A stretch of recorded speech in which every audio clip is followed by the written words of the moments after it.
And no doubt the conversations that you're having with people is getting to the root of why they have the habits and behaviors they currently do, like the vices and the things like that, that Oh, actually yes. have them ending up the way they are. Yeah, and we focus on that. I do an exercise that I call the full transparency exercise, where essentially we flip ourselves inside out and we Mm. keep it between us. And I have them go through a writing exercise, and then at the end we take a breath, zoom out, and then from there we discuss each part of the diagram that they wrote in, and then they get a ton of clarity. So essentially, if somebody has a ton of scattered thoughts, we organize all that and then view ourselves from a neutral standpoint. If he doesn't like the way that he feels or looks, we're going to write that down. If she doesn't like this, or she doesn't like that, what is she going to eliminate? What is he going to do with this? And just staying neutral. And that's what I challenge them to do. Don't be angry at yourself. Don't be sad. Don't be pissed off at what you did or didn't do 10 years ago. Just be here right now. Let's flip yourself inside out. And then from there, we look at it and then we make the adjustments that are needed. And then after that, we can start to pinpoint, like, why does he really want to lose weight? Okay, maybe he got bullied when he was 12 years old. And in his head, he feels like the little fat kid or whatever people used to call him. So if a shirt doesn't fit right for his best friend's wedding, he's going to think that everybody thinks that's a fat kid at the wedding. So it's interesting how that works, all from what happened in fifth grade.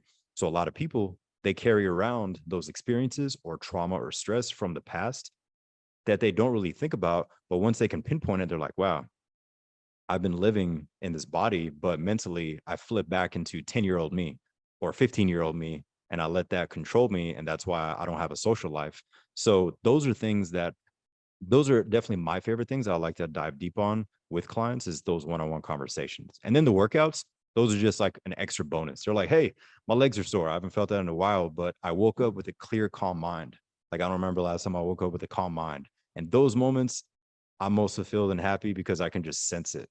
And last but not least, in these conversations, not that my intent is to make everyone cry, but anytime that there's a specific conversation on something, even if it's not dark, but if they just start randomly tearing up as they're writing, I can tell a shift is happening.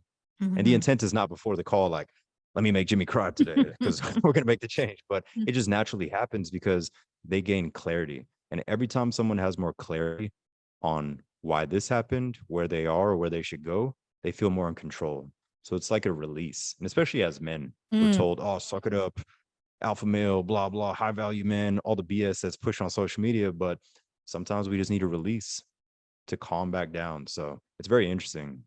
And that's an interesting point you bring up there, Derek, is men aren't taught to have vulnerability because, I mean, for them to get through their blocks and their triggers and their patterns that they've got, they gotta actually dig deep and feel the feels, don't they? Like, you can't just keep Exactly. masking that. You've gotta get it out and acknowledge it to move past it.